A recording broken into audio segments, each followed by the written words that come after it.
श्री साई सचरित्र अध्याय 24।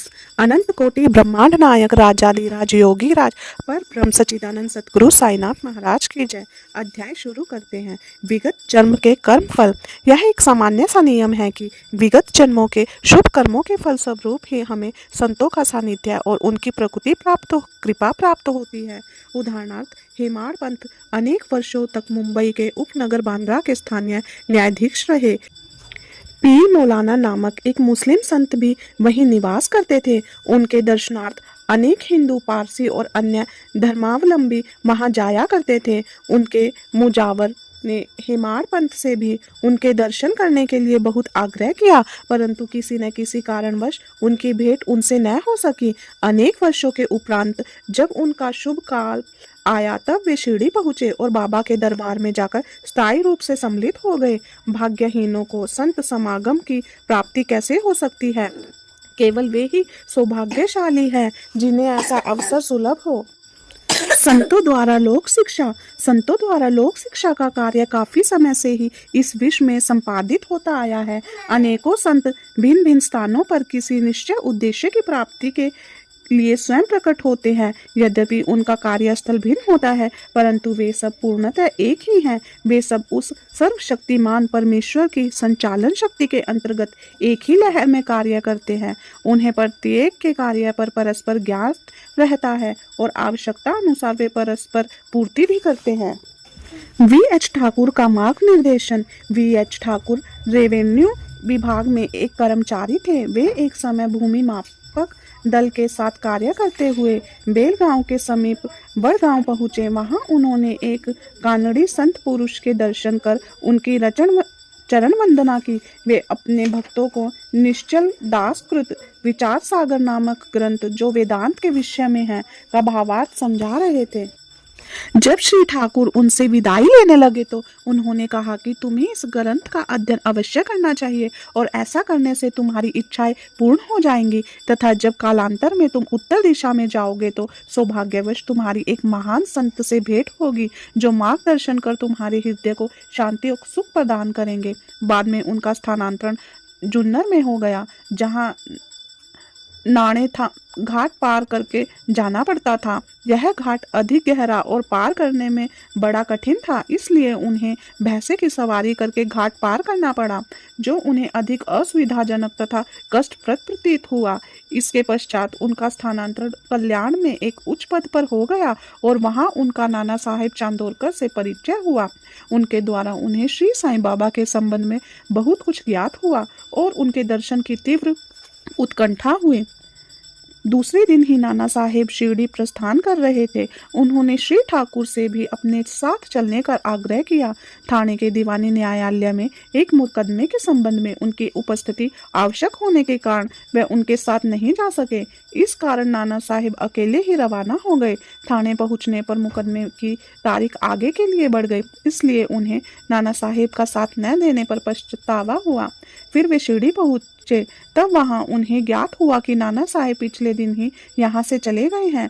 वे अपने कुछ मित्रों के साथ, जो उन्हें वहीं मिल गए थे, श्री साईं बाबा के दर्शन को गए। उन्होंने बाबा के दर्शन किए और उनके चरण कमलों की आराधना कर अत्यंत हर्षित हुए। उन्हें रोमांच हो आया और उनकी आंखों से अश्रुधाराएं प्रवाहित होने लगी। त्रिकालदर्शी बाबा ने उनसे कहा कि इस स्थान का मार्ग इतना सुगम नहीं जितना कि कानड़ी संत अप्पा के उपदेश या नाणे घाट पर भैंसे की सवारी थी। आध्यात्मिक पथ पर चलने के लिए तुम्हें घोर परिश्रम करना पड़ेगा, क्योंकि वह अत्यंत कठिन पथ है। जब श्री ठाकुर ने सारंगिक शब्द सुने, जिनका अर्थ उनके अतिरिक्त और कोई न जानता था, तो उनके हर्ष का पारावार न रहा और उन्हें कानड़ी संत के वचनों की स्मृति हो आई। तब उन्होंने हाथ जोड़कर बाबा के चरणों पर अपना मस्तक रखा और उनसे प्रार्थना की कि प्रभु मुझ पर कृपा करो और इस अनाथ को अपने चरण कमलों की शीतल छाया में स्थान दो। तब बाबा बोले कि जो कुछ अप्पा ने कहा वह सत्य था, उसका अभ्यास कर उसके अनुसार ही तुम्हें आचरण करना चाहिए। घोड़ी की लीद के 9 गोलों का रहस्य। एक बार एक सौदागर आया, उसके सामने ही एक घोड़ी ने लीद की। जिज्ञासु सौदागर ने अपनी धोती का एक छोर बिछाकर उसमें लीद के 9 गोले रख लिए और इस प्रकार उसके चित्त को शांति प्राप्त हुई। वहां मौजूद पूना के अंतराव पाठनकर बाबा के इस रहस्यपूर्ण वाक्य को न समझ सके, इसलिए उन्होंने श्री गणेश दामोदर उपनाम दादा केलकर से अर्थ समझने की प्रार्थना की और पूछा कि बाबा के कहने का अभिप्राय क्या है। वे बोले कि जो कुछ बाबा कहते हैं उसे मैं स्वयं भी अच्छी तरह नहीं समझ सकता, परंतु उनकी प्रेरणा से ही मैं कुछ समझा सका हूँ। वह तुमसे कहता हूँ, घोड़ी है ईश कृपा और 9 एकत्रित गोले हैं नवधा भक्ति, यथा श्रवण कीर्तन नाम स्मरण पाद सेवन अर्चन वंदन दास्य सख्या आत्मनिवेदन। ये भक्ति के 9 प्रकार हैं, जिनमें से यदि एक को भी सत्यता से कार्य रूप में लाया जाए तो भगवान श्री हरि अत्यंत प्रसन्न होकर भक्त के घट में प्रकट हो जाएंगे। समस्त साधनाएं अर्थात जब तक योगाभ्यास तथा वेदों के पठन पाठन में जब तक भक्ति का संपुट न हो, बिल्कुल सुख ही है। वेद ज्ञानी या ब्रह्म ज्ञानी की कीर्ति भक्ति भाव के अभाव में निरर्थक है। आवश्यकता है तो केवल पूर्ण भक्ति की। अपने को भी उसी सौदागर के समान जानकर और व्यग्रता तथा उत्सुकता पूर्वक सत्य को खोजकर 9 प्रकार के भक्ति को प्राप्त करो, तब कहीं तुम्हें दृढ़ता तथा मानसिक शांति मिलेगी। अगले दिन जब श्री पाठनकर बाबा को प्रणाम करने लगे तो बाबा ने पूछा कि क्या तुमने लीद के 9 गोले एकत्रित किए? उन्होंने कहा कि मैं अनाश्रित हूँ, आपकी कृपा के बिना उन्हें सरलता पूर्वक एकत्रित करना संभव नहीं है।